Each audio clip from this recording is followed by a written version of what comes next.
Dobrý den, hello. My name is Marcela. I am a native Czech person and I will give you now a mini lesson on consonants, on pronunciation of certain consonants in certain places. I have some words for you. First one is hezký. Hezký. You may have already noticed that I am not saying hezký. I'm saying hezký, S instead of Z. I am saying S.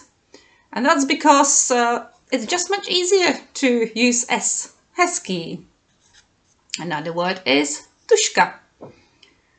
Tuška. Instead of ž, I say š. Tuška. Tuška. Much easier. Even one of the basic phrases, nashledanou, uses a so-called assimilation. It's got posh name, assimilation. Nashledanou. I'm not trying to say nashledanou. I'm saying nashledanou, just because it's much easier. So thank you for watching. Nashledanou.